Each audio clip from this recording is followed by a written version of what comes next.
Quand tu as un joueur, comme tu dis, qui a des grosses dominantes, qui sont naturelles ou pas, je sais pas, comment tu fais pour organiser son travail quand il a des grosses dominantes? Comment tu répartis son travail par rapport à ses dominantes et par rapport à ses points faibles? En sélection, tu es en crise de temps. Vous avez 2-3 entraînements par semaine, parfois des mecs viennent qu'une seule fois, vous êtes en crise de temps. Mais même le haut niveau est en crise de temps, tu aimerais en avoir toujours plus. Tu n'en as pas plus. J'ai envie de dire que c'est comme quand tu te retrouves au casino et que tu vas jouer à la roulette. Soit tu décides de mettre tous tes pions sur une case, si ça tombe dessus, tu as gagné. Soit avec un peu des stratégies, tu joues un peu avec. C'est un peu ça.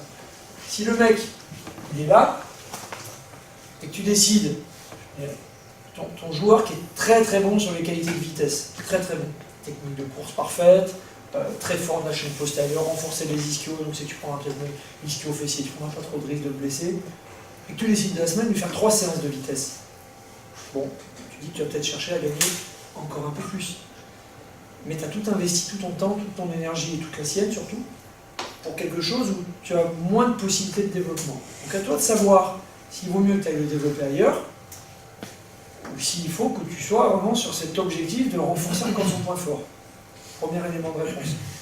Deuxième élément de réponse, c'est que tu ne fais pas toujours tout la même chose dans ta saison. Je pense qu'il y a des moments, et là on rejoint l'aspect mental, où il est important de renforcer les points forts, rassurer le joueur, le conforter, sentir qu'il est à l'aise, sentir que même vis-à-vis de ses partenaires, il est dominant. Que si tu es toujours en train d'entraîner sur ses points faibles, à moins d'avoir des vrais rugueux besogneux, le mec il va toujours se sentir en difficulté. Bien sûr que c'est pour son bien, c'est pour rentrer dans un minimum, combler des manques.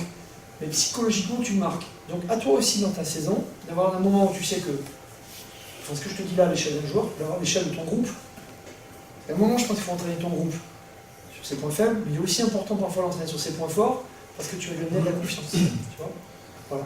Et puis avoir toujours cette notion de potentiel. Je reviens à ma tour ou ma pyramide.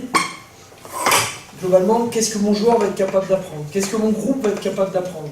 Si je lui en demande beaucoup, ça va me prendre beaucoup de temps. Si je suis très ambitieux, donc quel est son potentiel d'apprentissage? Connaître ses joueurs, connaître son contexte, fait que finalement tu pourras d'autant plus maîtriser et te dire, ok, j'accepte de venir chercher un point faible parce que je sais qu'ils vont progresser vite là-dessus. Venir sur un point faible où tu vas devoir y passer 6 mois, pour toi tu vas devoir te rabâcher, tu vas te mettre en guerre avec ton groupe, pour eux tu vas peut-être parfois les perdre psychologiquement. Donc tu vois, la part de psychologie mentale, elle réside aussi là-dessus. Donc il faut conduire ces doubles objectifs, mais avoir une planification un peu la mienne, avoir une stratégie là-dessus.